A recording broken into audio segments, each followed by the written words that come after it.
Okay.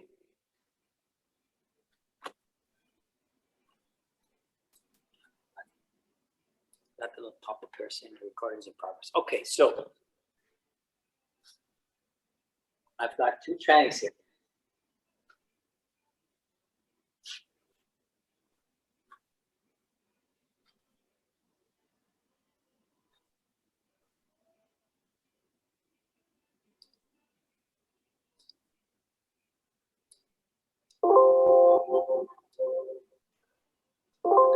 Okay, I don't think there's any feedback, but I've got two transmissions. A regular manual on power cycle. And then I got a gear power cycle. Came out of the school. What's nice about this gear power is it's this. I'm just going to go over there. So stop.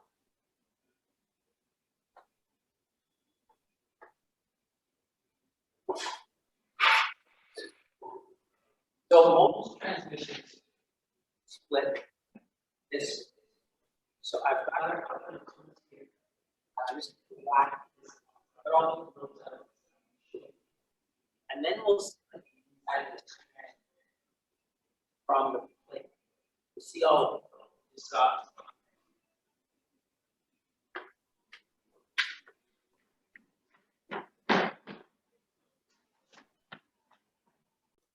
Okay, we had I had some feedback. So let me just show you what I've got lined up here. So if I bring my tools over, I don't want to lose this camera. Let me see if I just pan over here. So what I've got here, and at the beginning of the school year, I told you guys that I've got like all different kinds of hammers. And why do we have all different types of hammers? Because it all has to do with application. So over here, I've got these hammers. I got a black composite hammer. I got a plastic tipped hammer. And then I've got a small metal head hammer. And the reason I have this one is because this is the one that I'm going to use on the punch. I'm using this one and this one. I'm going to use it on the transmission over on the far bench. And I'm going to show you what I'm going to do. So let's just go back over. Okay, so there's a tranny there. So I just want to split this case here. And if I split this case, I need to hit it. But I can't hit it with the metal hammer. So I'm just going to hit it with my composite hammer. So I'm going to use my composite hammer on it. I'm just splitting the case. Normally the case splits this way.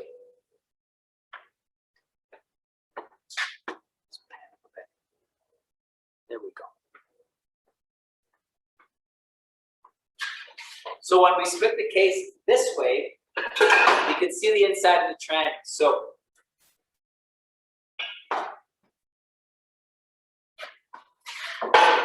there's the front housing. We call this the bell housing. So the front bell housing is off. So that's off. And you can start seeing the gears here in the transmission, okay? What else has to happen is we just have to pull the guts of the transmission out of this housing here.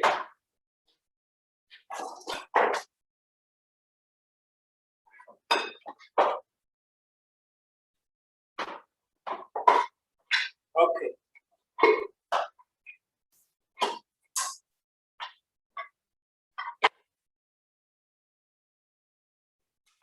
Here's the end housing there, okay, the end housing. So end housing, bell housing, here's our actual transmission. And we've got everything that we just saw in electrode on this transmission right here. I can show you guys how these forks work. I can show you how the shifter mechanism works on this. But I prefer to show you on this one because it's a little bit easier to see everything on this one. All right. Now, I'm just going to pull this one apart. And when we pull it apart, it's going to come apart in a half shell rather than an end housing and then a bell housing. right? So I'm going to come back to this one.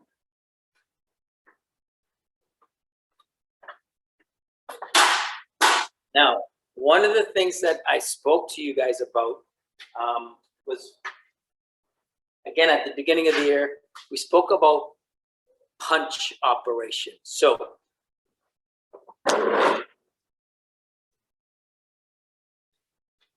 on the end of my transmission right here, I've got a little circlip.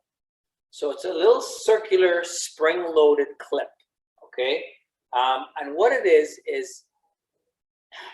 it fits into a little hole that's in this shaft. So in order for me to take this end housing off, I have to remove this. I'm gonna try and zoom in here, guys.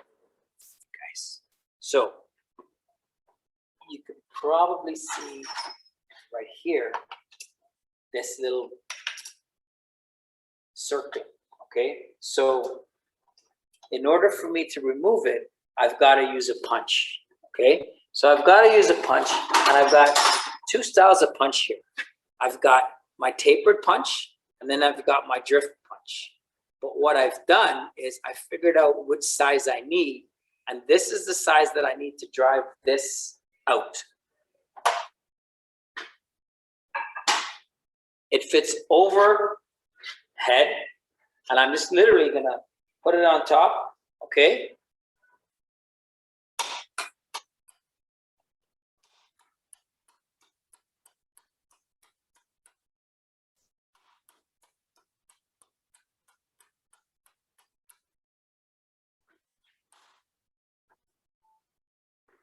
Tap it the rest of the way out with this one. So this is what I needed to drive out. So I needed to drive this spring-loaded pin out, okay? So it's made out of sprung steel, so it kind of expands, right? So once you hit it in, it wants to expand, but it's in the hole and it's nice and tight, it doesn't come out. So I've got that out. So once I get that out, I can pull this off. Now this, okay, is kind of like my flexible joint that leads to my shifter. So if you can picture what we just saw in LED tube, my shifter would kind of go kind of off of this little mechanism, and my shifter would be here to move these things, okay? So I would have it in neutral, going this way, then forwards, backwards, right? Third, fourth, reverse, and fifth, okay? So I gotta get the extension housing off. I gotta take it off.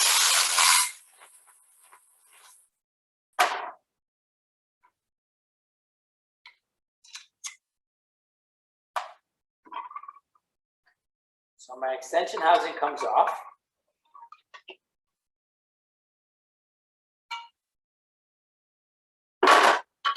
There's my extension housing, all right? And then this is my shifter mechanism. This is the fork that goes in to move my shifter mechanism. Once I pull this off here, you guys will see the train.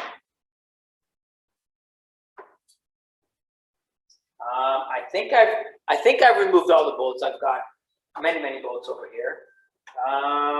Let's just see. It should be out. Again, I'm going to use my composite hammer. I'm just going to okay. And why do we use a composite hammer? Because it will not damage the aluminum. Okay. A composite hammer because it won't damage the aluminum.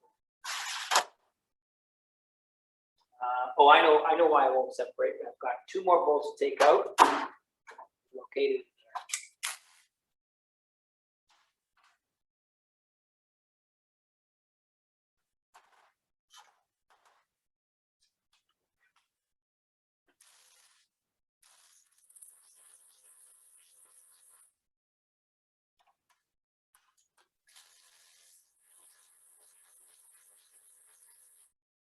Okay, so I have two bolts in my extension housing.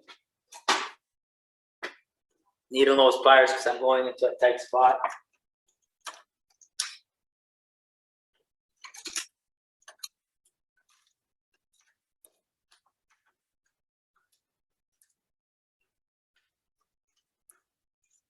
There's that bolt, okay?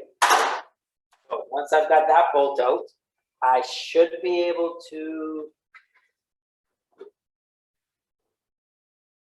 guys, just gotta look, see which way this will come out.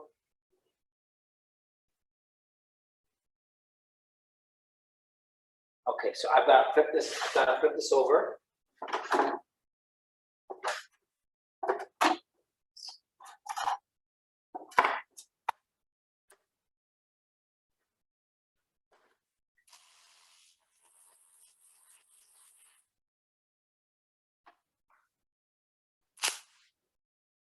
I'm gonna put one bolt back in to secure it. Don't want anything kind of falling apart on me here.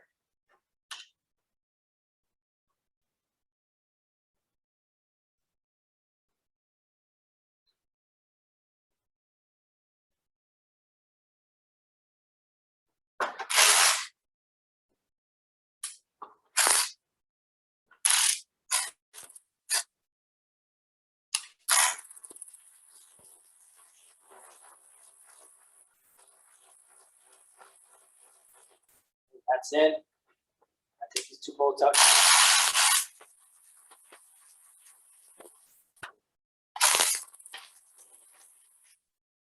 Now this housing should be able to come off, and I should be able to pull it straight off, okay?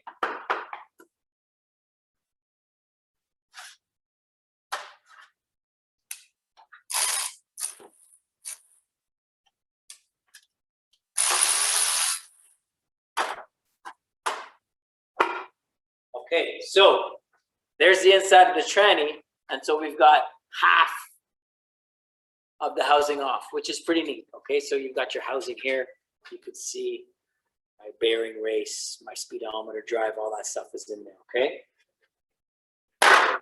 So what's neat about this is now you can really see the transmission here, and this one's kind of compact. Why? This is for a front-wheel drive vehicle, but because it's a Subaru, the engine is still mounted longitudinally in the car. So when we're looking at this, again, I've never done this for a camera before. I've just done it live here in class. There's the tranny. Where do we have our gears? Input shaft right here. That's my input shaft right here. It runs through to this gear right here. So my input shaft runs to right here. Input shaft, let me just spin it so you guys can see it. So when I'm spinning it, what you'll notice is everything else is going to spin. See how everything is spinning? Okay. But I can hold this because right now nothing is in gear. So right now we're in neutral.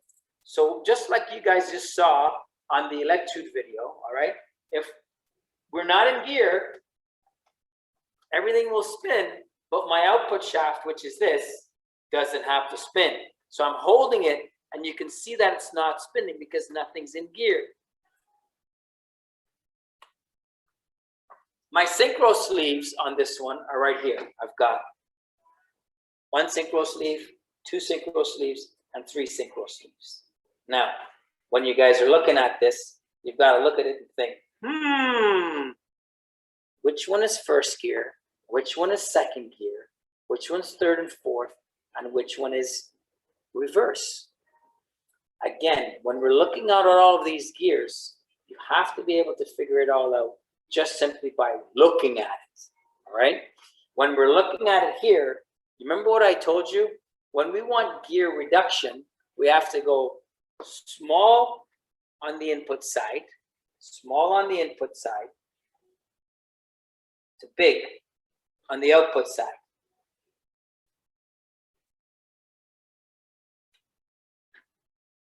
Input, right here. All of this is input. So these are all my input, and these are my output here, because this is going to my differential, and that's how we get this change in direct. So don't forget, this is spinning this way. So all of this stuff is spinning this way. We need it to spin this way for the wheels. This is my differential that goes out to my wheels. So this has this kind of rotational motion, all right? And that's going to my wheels, and that's going to make my wheels spin to make the car move. So my differential kind of looks like this, where you've got pinion gear here, all right? And then you've got this big gear here. So you got pinion, and you got, I forget the name of this gear, guys. I know I'm a teacher and just haven't done this in so long, but the pinion gear meshes with this gear here, and that changes the direction from this direction to this direction. And that's how we get it through this differential. So differential has two gears. I forget the name of this one. It's been so long, I haven't used it, all right? So we got a pinion gear coming from our output shaft, meshing with this gear here, changing the direction of my rotation from this to this, all right? Let's take a look at my gears now. Again, I can spin my input shaft, and I can hold my output shaft. Turn, look. It's not in gear. Right now it's in neutral.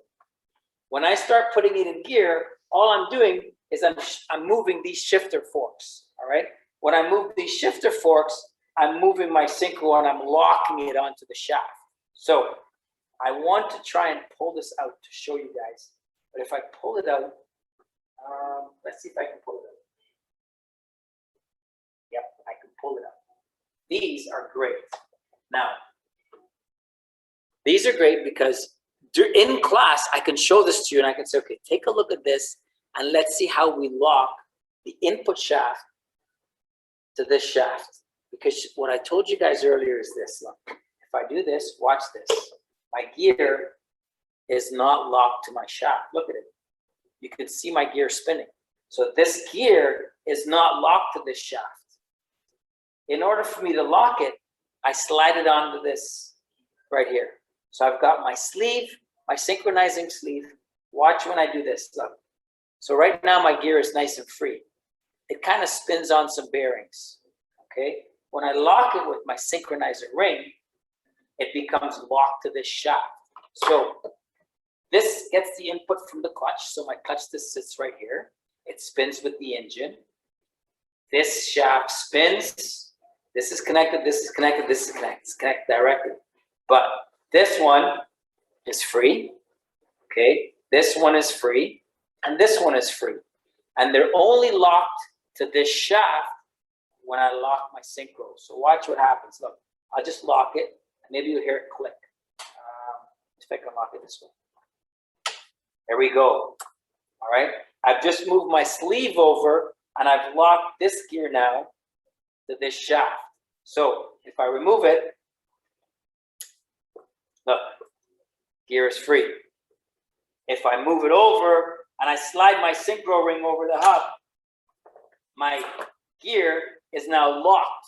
This gear is now locked with this shaft. So now I've got input coming from this shaft going to these gears here. So let's do this.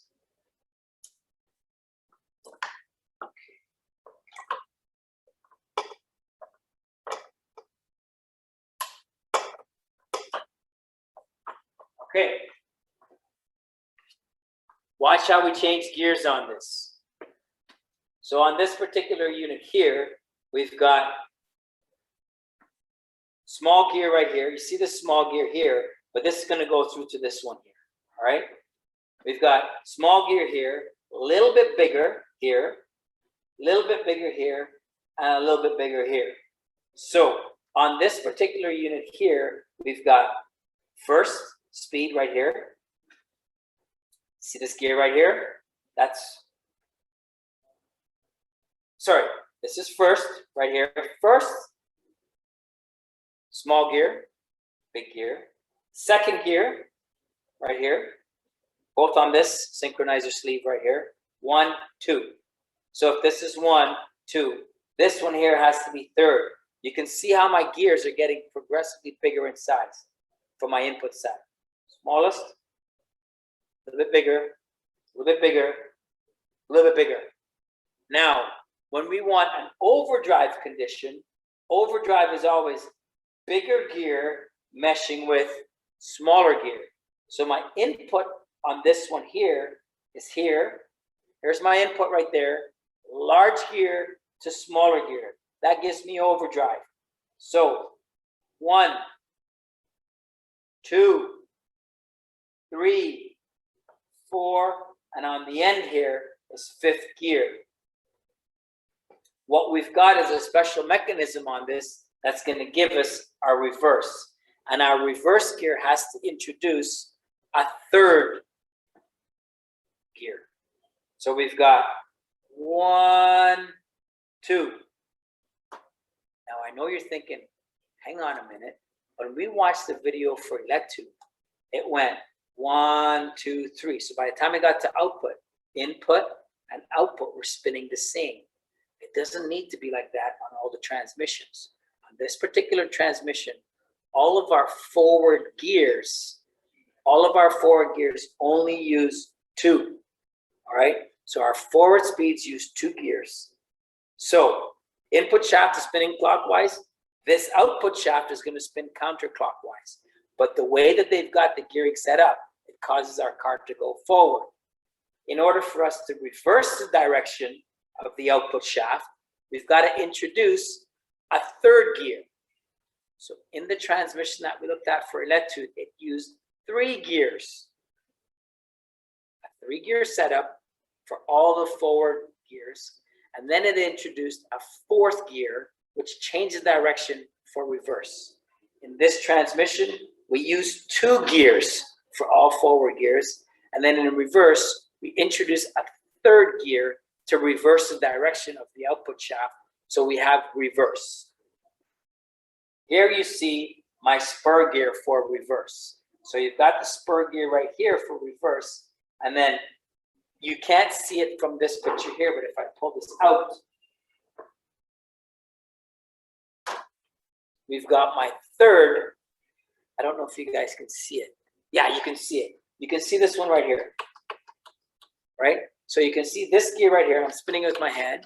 You can see me spinning it, and it's not a very good picture of it, but you can still see it. You can see it. Yeah, yep, you guys can see it spinning there. There's a 3rd gear that we introduced, okay? And when we introduce that 3rd gear, what it does is it changes the direction of the output shaft to opposite the direction that the output shaft spins for all of the forward gears. So this is the inside of a manual transmission. And I love this transmission because you can see everything here. Shift forks, okay? Shift forks, synchronizer sleeves, all of my output gears here on the output shaft, then all of my input gears here on the input shaft. And I know this looks kind of funny because you've got input, you've got synchronizer sleeves on the input shaft, and you've got synchronizer sleeves on the output shaft. But we need not worry where the synchronizer sleeves are, whether they're on the output shaft or the input shaft, because the bottom line is we're still introducing a shifter fork that's going to allow us to lock these gears to these shafts. And that's what these synchronizer hubs do. They lock gears to shafts. So again, look, nice and free. If I slide my synchronizer sleeve over, now my gear is locked. You can see the entire thing spinning when I spin this gear. Okay, so right now my gear is locked to my shaft, and as long as I lock my gear to my shaft, everything's moving in unison together. If I release it,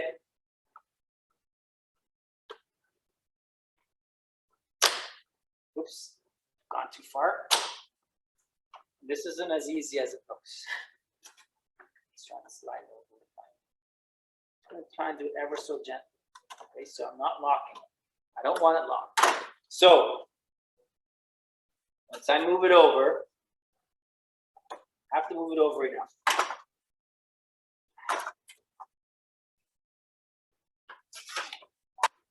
So my synchronizer. Go. All right. So, oh, still need a little bit more. So, synchronizer sleeve is not locked. Gear is free on the shaft. Look, nothing else is moving. Let's lock it again so you guys can see. This one's also free. But let's move it over to this side. Now that we've done that, once I spin this gear, it's now locked to my shaft. So my synchronizer sleeves lock my gears to my shaft. So yes, I've got synchronizer sleeves on the input shaft and I've got synchronizer sleeves on the output shaft, but it makes no difference. They're there to do their job, which is to either engage or disengage the gear with the shaft.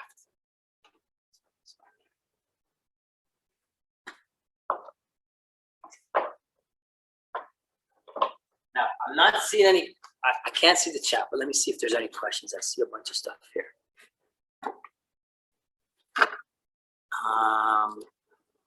No, I'm not sure. No. Okay, so that was the last thing that we were speaking about.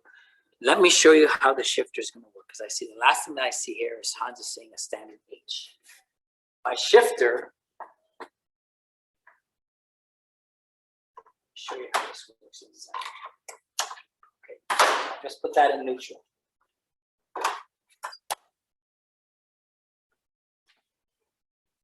This rod here is what my shifter knob would be connected to. And this rod here has this special little kind of hook, okay? That fits into these little mechanisms right here. So down in the back here, we've got these little mechanisms. And this fork would sit like this. It's just like this. When we take our shifter and move it from side to side, so if we're taking our shifter and we're moving it from side to side, we're doing exactly this, moving it from side to side. And it's not a big movement inside the transmission, okay? So when we're moving it side to side, we're moving it in these little gaps here for this. When I put my shifter into gear, doesn't matter what gear I've selected, once I go into that little slot, I can select the gear. And I select the gear either by pushing my shifter forward or pushing it or pulling it backwards. So when I'm moving my shifter, watch what's going to happen with my forks. And I might have to tap it. I might have to tap it with my hammer because it's a little bit tight. If I push my fork, pull my fork backwards, it pushes the sleeve forward. Did you guys see what I just did? I just locked this synchronizer sleeve to this gear. If I pull it backwards, I'm going in the opposite direction. And I've just locked this gear to this shaft. So my synchronizer sleeve always controls, for the most part, it always controls 2 gears, okay? On this particular one here, we are controlling.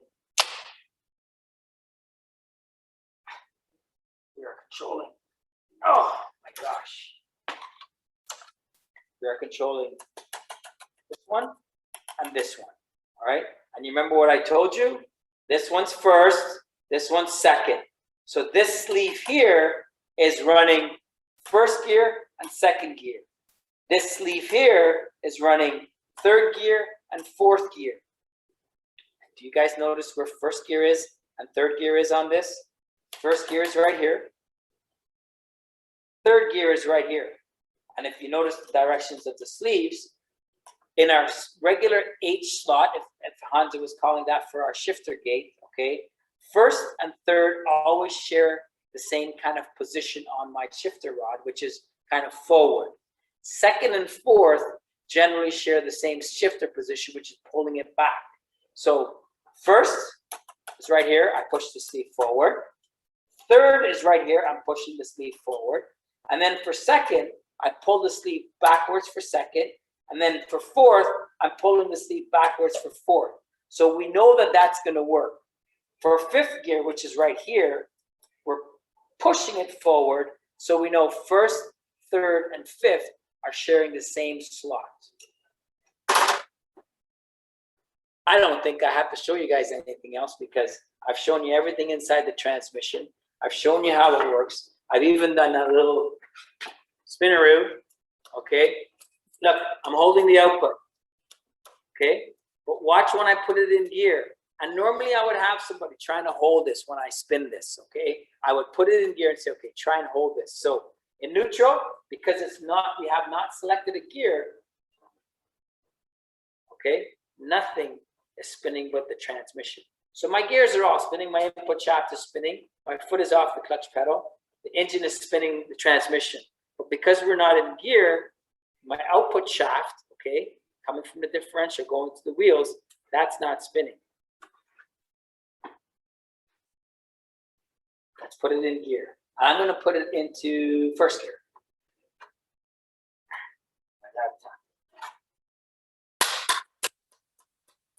There we go.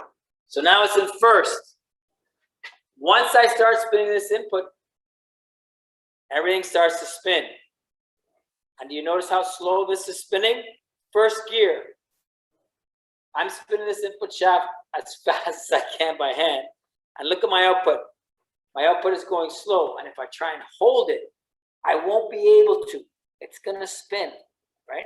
I'm trying to hold it, but it's still spinning, right? I can't hold it because it's now engaged. So I'm spinning this as fast as I can.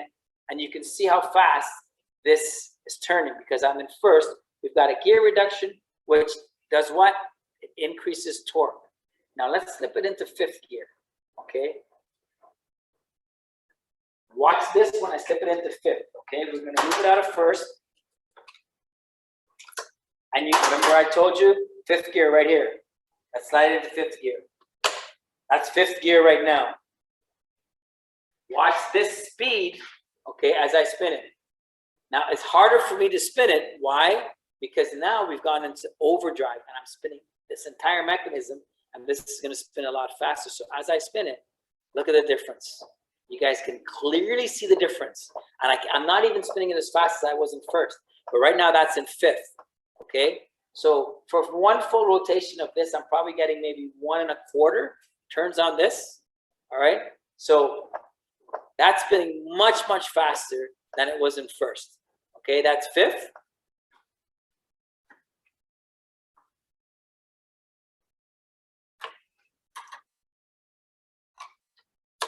This out first.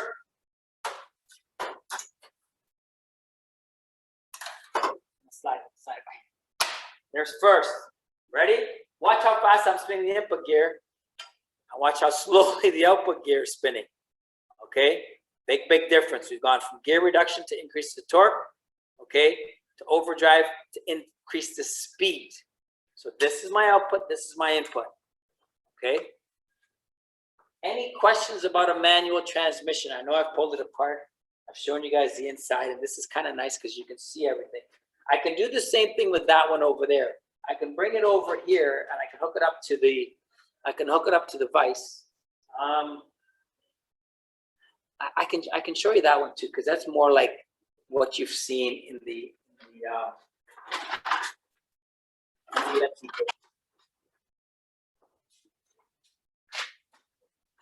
That takes a little bit longer. Give me a couple of seconds. I gotta clamp it in this vise. And I think I told you, an automatic transmission is a heck of a lot heavier. The weight for this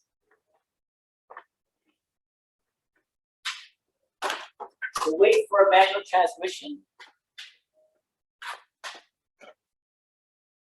The weight for a manual transmission is actually in the gears, okay? The housings are made out of aluminum. So my housing is made out of aluminum. That's fairly light, okay? That's an aluminum alloy. It's fairly light. All of these gears, they're all made out of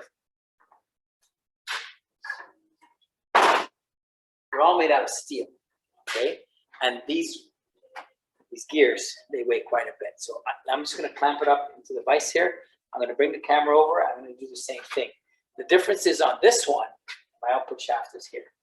This is my output shaft because this is for a front engine rear wheel drive vehicle. Let me set this up.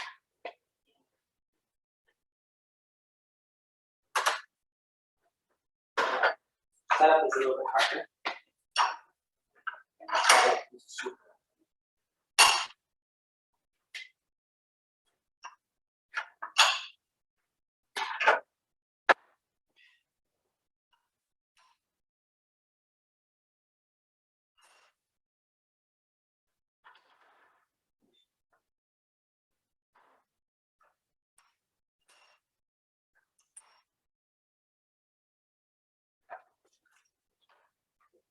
Now, the only difference that you're not going to see with this is the output and input shaft spinning together.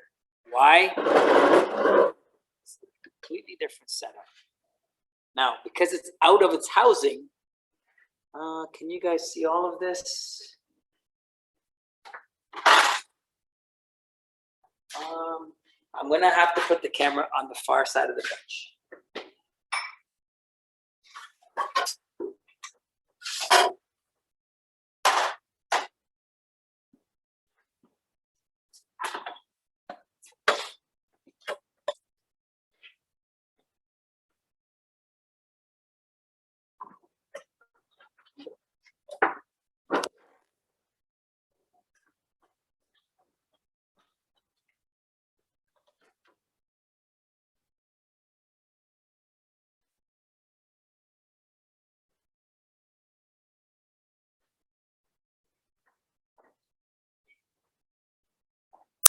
Okay, so here we have a manual transmission from a front engine rear wheel drive vehicle. So 350Z, 300Z, I don't know, 240, 260, 280, BMW 3 Series, BMW 5 Series, BMW 7 Series, anything that's front engine rear wheel drive, you would find something like this inside it, if it's two wheel drive, okay?